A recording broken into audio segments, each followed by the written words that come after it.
যদিও আমি তিনি পুত্ৰৰ জন্ম লাভ কৰিলো তথাপিতো পুত্ৰসকলৰ অৱস্থাই আগতে বিতৰণ কৰিছে ধৃতৰাষ্ট্ৰ জন্মান্ধ জ্যেষ্ঠ হিচাপে যদিও সিংহাসন আৰোহণ কৰিছে তথাপিতো ৰজাৰ দায়িত্ব সুচাৰুৰূপে পালন কৰিব পৰা পৰৰ হাতত ধৰি উঠা বহা কৰিব লাগে দ্বিতীয় পুত্ৰ পাণ্ডু সেও জ্ঞানীযুক্ত বিদুৰক দাসী পুত্ৰ বুলি উঠা বহা কৰিব লাগে দ্বিতীয় পুত্ৰ পাণ্ডু সেও জ্ঞানীযুক্ত বিদুৰক দাসী পুত্ৰ বুলি জগতে কাঢ়িব লাগিছে নাই নাই বৃত্তি হোৱাৰ আনন্দ আৰু নাই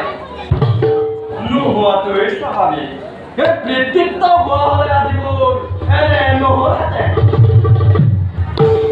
আৰু মইও পৃথিৱীৰ বোজা হৈ জীয়াই থাকিব নালাগিলহেঁতেন উত্তৰিত ৰাষ্ট্ৰ অন্ধ সুস্থ সেৱা গ্ৰহণ কৰক বৃত্তিৰে আৰু মোক অনতি ফলনে মৰিবলৈ আশীৰ্বাদ কৰক পুত্ৰ তোমাৰ মনৰ যাত্ৰা মই নুবুজাকৈ থকা কিন্তু দৈৱৰ ইচ্ছাৰ বিৰুদ্ধে কাম কৰাৰ শক্তি আমাৰ ক'ত সেয়া যেতিয়া কৰিব নোৱাৰিলে মই জীয়াই থাকি কি কৰিম পিতা জীয়াই থকাটো জীৱনৰ এটা ধৰ্ম আৰু সেই ধৰ্ম তুমি পালন কৰিবই লাগিব মৃত্যুক তুমি আমি বিচাৰিব নালাগে যেতিয়া সময় হ'ব মৃত্যুৰ হাত কোনেও পিছে বিদুৰ অহা নাই কিয় বিদুৰ তপস্যাৰ কাৰণে অৰণ্যলৈ গৈছে অৰণ্যত তপস্যাত পৰম শক্তি লাভ কৰি দিগ্বিজয় কৰাৰ তাৰ ইচ্ছা মই তাকে বাধা দিয়া নাই যি কামে মোৰ দ্বাৰা নহয় সেই কামে তাৰ দ্বাৰাই কৰা লাগিব বৰ আনন্দৰ কথা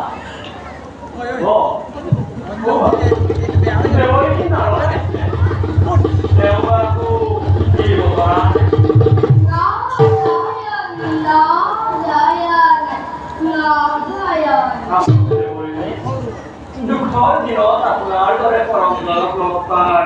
সঁচাকৈ আসক্ত অন্ধৰ প্ৰণিপাতে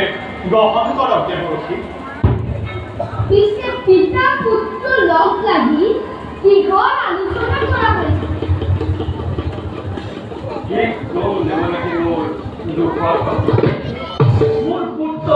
মোৰ পুত্ৰ দৃষ্টিহীন জ্যেষ্ঠ হিচাপে